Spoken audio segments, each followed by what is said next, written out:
This video contains news and analysis related to a recent terror attack in Kashmir. The content may include sensitive visuals and discussions that could be distressing to some viewers. Viewer discretion is advised. We strongly condemn all forms of violence and terrorism. The purpose of the content is solely to inform and create awareness based on verified reports. Top quality और consistent performance के लिए सिर्फ silver pump नाम याद रखना।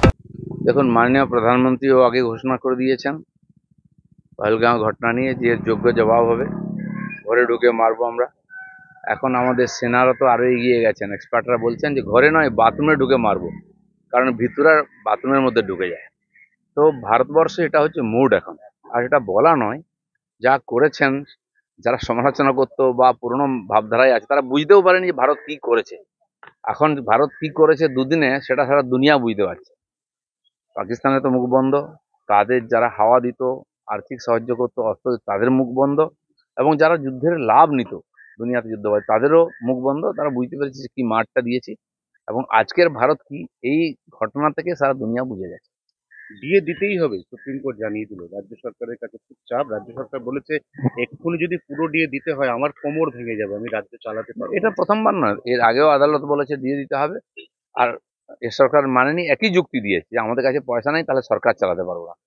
যে সরকার তার কর্মচারীদের অধিকার রক্ষা করতে পারে না, সন্তানদের ভরণ পোষণ করতে পারে না, সে সরকারের কি ক্ষমতায় থাকার অধিকার আছে? যারা আইন আদালত মানবে না, প্রয়োজন হলে নিজের পক্ষ হলে সেটা রায়, বাকি রায় নয়, সাধারণ জনতা কর্মচারীর অধিকার কোর্ট যদি সুরক্ষিত সেটা রাখবেন না, তো সেই সেই সরকারের ক্ষমতা থাকার অধিকার নাই। এখন জনতাকে ভাবতে হবে, আলাদা আলাদা আন্দোলন করে আর কিছু হবে এরকম সম্ভাবনা কম। সরকারকে পাল্টে নিজের অধিকার বুঝে নিতে হবে। সুপ্রতিম সরকার কালকে বলেছেন যে সেদিনকে বিকাশ ভবনের সামনে পুলিশ 7 ঘন্টা ধৈর্য ধরেছিল, তার অনেকগুলো ভিডিও ক্লিপিং তারা পেশ করেছেন, যেখানে দেখা যাচ্ছে পুলিশ কর্মীকেও চাকরিহারারা পাল্টা মার দিচ্ছেন, তিনি মাথা ঘুরে পড়ে যাচ্ছেন, অজ্ঞান হয়ে যাচ্ছেন। কিন্তু সুপ্রতিমবাবু যেটা বলছেন হয়তো কিছু ঠিক আছে, আর এই ধরনের আন্দোলন পশ্চিমবাংলায় প্রথমবার নয়। সহিংস আন্দোলন কমিউনিস্টরাও করতো, মমতা ব্যানার্জি করেছেন, এখন তার বিরুদ্ধে হচ্ছে, তার পরিণাম হচ্ছে পুলিশ তার কাজ করবে, সমালোচনা হবে। কিন্তু যেদিন প্রথম বিক্ষোভ দেখান এই চাকরিহারারা বিভিন্ন জায়গায়, ডিআই অফিসে বা এতে, সেদিনের চিত্রটা মনে করুন, কে লাথি মেরেছিল, কে লাঠি পেটা করে। তখন তো সহিংস আন্দোলন হয়নি, তখন তো এতজন একসঙ্গে নামেনি, জেলায় জেলায় বসেছিলেন না, 100-200 যারা চাকরিহারা বসেছিলেন তারা স্লোগান দিচ্ছিলেন, তারা গেটের সামনে বসেছিলেন, না গেটে হাত দিয়েছেন না ভেঙেছেন। তখন কেন পুলিশের এই অ্যাটিটিউড হয়েছে, কেন লাথ খেতে হয়েছে? এই যোগ্য চাকরির প্রার্থী আর আমাদের যারা টিচারদের কি লাথি খাওয়ার দায়িত্ব? কি যুগ পাল্টে গেছে? পায়ে হাত দিয়ে প্রণাম করার চাইতে পায়ে লাথি মারবে শিক্ষকদেরকে? এটা খালি শিক্ষকদের নয়, সারা সমাজের রোষ এটা আছড়ে পড়ছে।